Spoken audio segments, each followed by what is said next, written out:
So the pastry cream we're making, we start with milk to heat up and part of the cream from your recipe. The other part of your cream is whipped, and we're gonna mix it in at the end. We have the milk, sugar, the portion of the cream, and then I'm gonna take a bowl and add my yolks.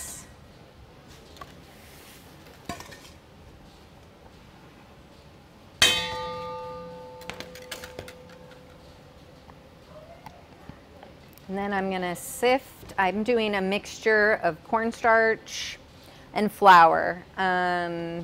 If it's a gluten thing, you don't have to add the flour. You can just replace it with cornstarch.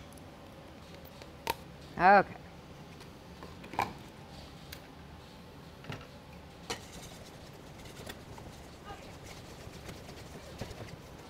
So we're mixing this till it's smooth, and then we're gonna take some of the hot milk and cream mixture and temper it in. Now the reason we're tempering is if you just go ahead and add this egg mixture to your milk and your cream, it'll cook your eggs, which you don't really want. So you wanna bring your egg mixture up to a similar temperature as your hot milk and cream before you add it back in.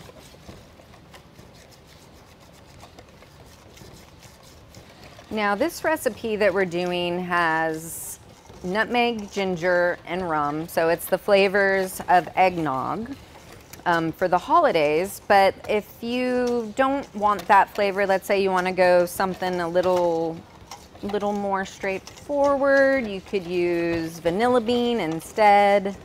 You can leave the alcohol out if it's for kids. So really this is a base recipe that we are adding nutmeg, ginger, and some rum to holiday it up.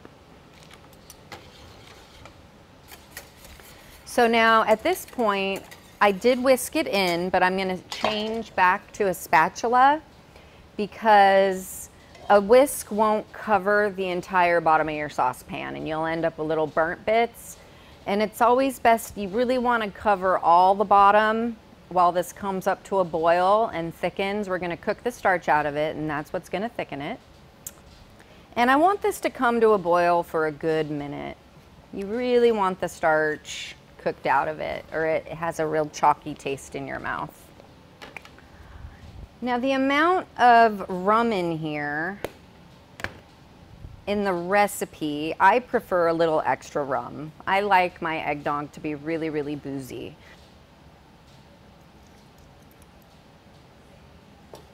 And once this alcohol is mixed in, I'm going to transfer it to another bowl, and I am going to put some plastic on the surface of it while I get my cream ready to fold into it. And I find when I'm making this recipe that I'm folding cream into, because of the amount of starch that's in it, it always tends to be a little clumpy at the end, which is why I hit it with the immersion blender.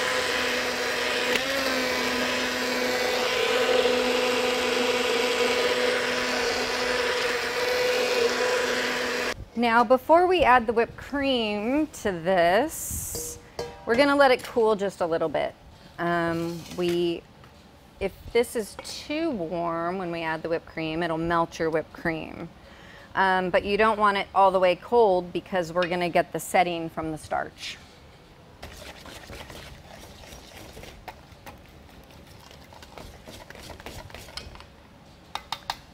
Okay, so now we're gonna add our cream to our pastry cream. We're gonna fold that in.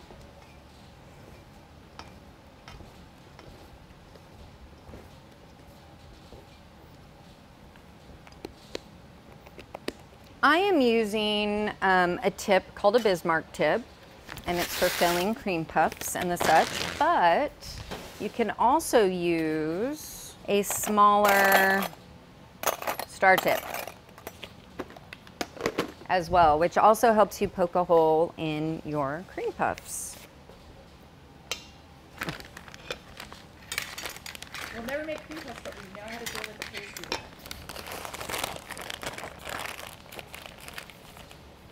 Okay, so now our cream puffs should be ready to fill. So I'm gonna fit my tip in there, and I kind of move the tip around a little bit as I'm filling. And if any excess comes out, you just wipe it on the side of your bowl. You turn those upside down.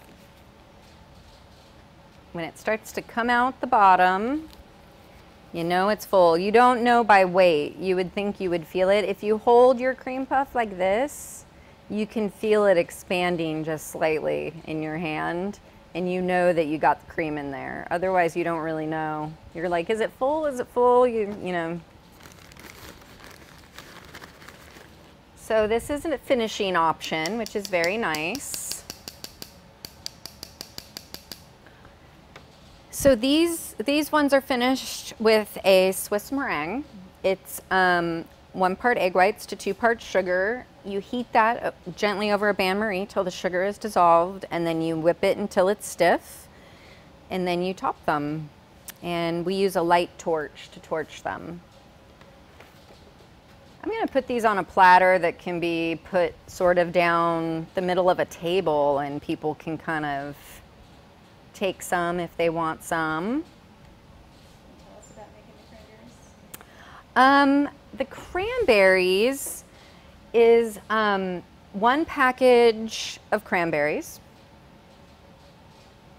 and I did 1 cup of sugar, and